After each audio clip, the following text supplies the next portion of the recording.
ভাই আমার 4 কেজি মাংস দেন। ওই রান্না ল। ভাই কন্যা এই আপা জান জান তো। ওই বেটা এই খেদাবি কইতে ভাই যত সব। কি হইছে? আরে ভাই আজকাল কি 1/2 কেজি নিচে মাংস বেচে 250 গ্রাম মাংস চাইতেছে। এই আপনি যান, পকেটে টাকা নাই, আইসে আবার মাংস খাইতে করতে যায় এগুলা। ওনারা তো খুচরা 250 গ্রাম মাংস বিক্রি করে না, আর খুচরা 250 গ্রাম মাংস তো অনেক কম। আপনি 250 গ্রাম মাংস দিয়ে কি করবেন? 1/2 কেজির নিচে তো মাংস বেচে না। আসলে কি ভাই, বাবা আজকে পরীক্ষা কিন্তু ভালো দিতে হইব, অঙ্কে 100-তে 100 পাইতে হইব, ঠিক আছে? আচ্ছা মা। যাও। মা কি বাবা? আজকে যদি আমি পরীক্ষায় ভালো করি তোমাকে গরু মাংস দিয়ে ভাত খাওয়াবা? পোলাটা ছোটবেলাতে বাপ নাই, জীবনে অনেক কিছু চাইছে, কিন্তু তার কোনোদিন কোনো চাওয়া পূরণ করতে পারি নাই।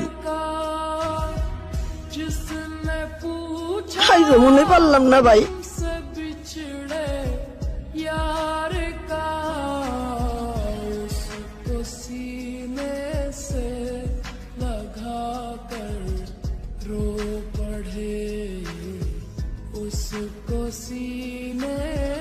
আপা, আপা,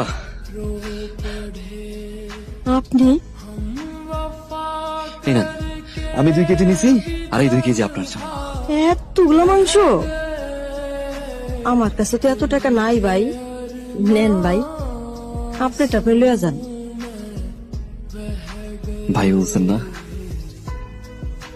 আজকে না হয় ভাই তার বোনের ছেলের একটা ইচ্ছা পূরণ করলো। রাখেন, আমার বাসায় 2 কেজি মাংস দিয়ে হয়ে যায়। এটা আপনার জন্য।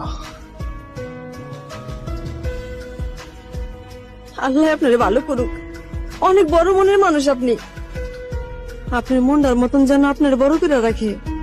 এই বোন বাইরের জন্য দোয়া করব, আল্লাহ যেন বাইরে ভালো রাখে।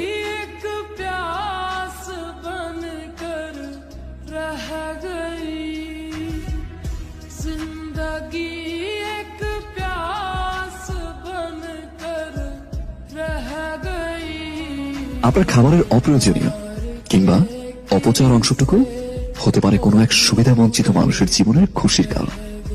আসুন, প্রয়োজনের বেশি অপচয় না করে এ সকল অবহেলিত মানুষের মুখে হাসি ফোটাই। বিশ্বাস করুন, এর মাঝে আপনি খুঁজে পাবেন সত্যিকারের হ্যাপিনেস, কারণ হ্যাপিনেস ইজ শেয়ারিং।